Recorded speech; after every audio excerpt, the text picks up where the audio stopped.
মাননীয় স্পিকার, আমি বলতে চাই যে এই যে মূল্যস্ফীতির এই সমস্যা গোটা বিশ্ব জুড়ে তৈরি হলো, বাংলাদেশেও হলো। অনেক সময় অনেকে প্রশ্ন করেন এটা কি যুদ্ধের জন্য বা কোভিডের জন্য বা এইসবের জন্য হলো না অন্য কোনো কারণে। আমি একটি ছোট্ট তথ্য দিতে চাই। 2021, 22 এবং 23 এই 3 বছরে শুধু জ্বালানি বাবদ, জ্বালানি কেনার জন্য বাংলাদেশ সরকারকে সবসময় যে ব্যয় করতে হয় তার থেকে অতিরিক্ত $14.5 বিলিয়ন ব্যয় করতে হয়েছে। অর্থাৎ কোভিড যদি না হতো, পরবর্তীতে রাশিয়া এবং ইউক্রেন যুদ্ধ যদি না হতো, তাহলে জ্বালানির বাজার যদি স্থিতিশীল থাকতো, তাহলে কিন্তু এই $14.5 বিলিয়ন বাংলাদেশ ব্যাংকের রিজার্ভে এখন থাকতো, এবং তাহলে এই মুহূর্তে অনেক সমস্যায় কিন্তু আমাদের পড়তে হতো না।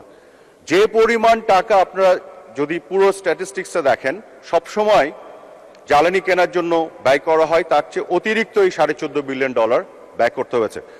ক্রুড অয়েলের দাম $62 ছিল, সেটি $120 পর্যন্ত উঠেছে। সেখান থেকে আবার কমেছে, কিন্তু কমে $62 কখনোই আসেনি। কমে 110 হয়েছে, 100 হয়েছে, 90 হয়েছে, 72 এসেছে। অর্থাৎ বর্ধিত যে দাম সেইখান থেকে কমেছে, কিন্তু আগের জায়গায় কখনোই আসেনি। তো সব মিলিয়ে আপনি যদি, মাননীয় স্পিকার, আমরা যদি এখানে দেখি, দেখা যায় যে অতিরিক্ত এই ব্যয়টি হয়েছে, এবং এই অতিরিক্ত ব্যয় সরকার নির্বাহ কেন করতে পেরেছে? কারণ কোভিড আসার আগ পর্যন্ত ধারাবাহিকভাবে যে উন্নয়ন হয়েছে, অর্থনীতিকে একটা শক্তিশালী অবস্থানে যে রাখা গেছে, যার ফলে এই দুর্যোগ দুর্বিপাকেও আমরা কিন্তু শক্ত হয়ে দাঁড়াতে পেরেছি। আরো কতগুলো বিষয়, মাননীয় স্পিকার, আমি আপনার দৃষ্টি আকর্ষণ করতে চাই। আমরা আমাদের বিরোধী দলের মাননীয় সংসদ সদস্যরা এই বিষয়গুলি তোলেন, বিভিন্ন আলাপ আলোচনা আমরা দেখি কিছু কিছু মিথ তৈরি করা হয় অদ্ভুতভাবে, এবং মানুষ বিভ্রান্ত হয়ে যায়। যেমন একটি কথা বলা হচ্ছে যে ঋণ করে ঘি খাওয়া, যে বাংলাদেশ সরকার বাজেট তৈরি করতে গিয়ে অনেক ঋণ করে এবং ঋণ করে বড় বড় প্রকল্প করে। এখন আমি যদি এভাবে একটু বলি যে এই বাজেটেও যে 2,56,000 কোটি টাকা ঘাটতি বাজেটে যেটি রাখা হয়েছে, যে বৈদেশিক উৎস থেকে এবং দেশীয় উৎস থেকে ঋণ করা হবে, সেটি কিন্তু আমাদের জিডিপির 4.6%। 5%-এর ভিতরে যদি থাকে সেটি কিন্তু গ্লোবাল স্ট্যান্ডার্ড। আমেরিকাতে এখন ওদের জিডিপির কত শতাংশ তারা ঋণ করছে? 6%-এর উপরে। এখন প্রশ্ন হলো, এই ঋণটি করা কি ভালো না খারাপ? আমরা রাজস্ব আয় থেকে যে আয় হচ্ছে সেখান থেকে যদি আমরা বিনিয়োগ করে উন্নয়ন করি, তার উপর দিয়ে যে ঋণটুকু করা সম্ভব, সেই ঋণ যদি বাংলাদেশ সরকার না করে, তাহলে আমি কি করছি? এই ঋণের বিনিয়োগের ফলে যে উন্নয়ন হবে, সেই উন্নয়নের ফলে সাধারণ মানুষের যে সুযোগ সুবিধা তৈরি হবে, সেই সুযোগ সুবিধা থেকে আমি মানুষকে বঞ্চিত করছি। কাজে ঋণ করার যে প্রথা, এটা গোটা বিশ্ব জুড়ে আছে, অতীতেও ছিল। তবে যেটি বলা হয়, এটাকে সহনীয় মাত্রায় রাখতে হবে, এবং সেই সহনীয় মাত্রায় কিন্তু আছে। জিডিপির 5%-এর নিচে 4.6% এই ঋণ আছে। শুধু তাই নয়, আরেকটি বিষয় আমি আপনার, মাননীয় স্পিকার, আপনার দৃষ্টি আকর্ষণ করতে চাই।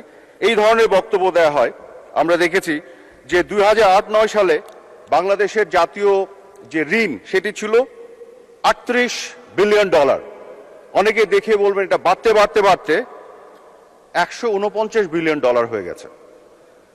আমাদের বিরোধী দলের মাননীয় সংসদ সদস্য অনেকে এগুলো বলেন, বিভিন্ন আলোচনাতে, সভা সমাবেশে বলা হয়, এবং $1 বিলিয়ন এত বেড়ে গেছে ঋণ, আমরা ঋণগ্রস্ত হয়ে গেছে। এইটা কিন্তু অর্ধেক তথ্য।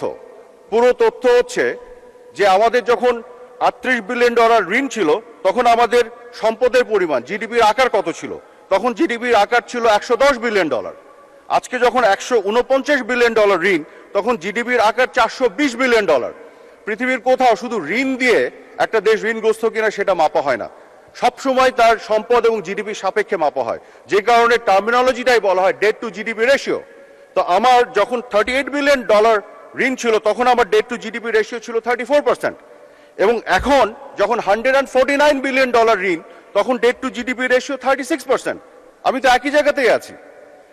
বরং আমাদের $420 বিলিয়ন জিডিপি আকার হওয়ার পরেও আমরা যদি $140 বিলিয়ন যদি আমাদের এই ঋণটি আমরা না করি, তাহলে আমরা জনগণকে, দেশকে উন্নয়ন থেকে বঞ্চিত করছি। সেটি হবে একটি খারাপ ডিসিশন। 55 যেটি বলা হয় আমাদের টোটাল এই মুহূর্তে, আমরা যদি ডেট টু জিডিপি রেশিও দেখি, সেটি কত পার্সেন্ট আছে? 36%, যেটা আমি বললাম। ওয়ার্ল্ড ব্যাংক অ্যান্ড IMF যে থ্রেশহোল্ড দিয়েছে, যে ডেট টু জিডিপি রেশিও 77% উপরে গেলে আপনি ঝুঁকির মধ্যে পড়বেন, তার ভিতরে থাকলে আপনি সহনীয় মাত্রায় আছেন।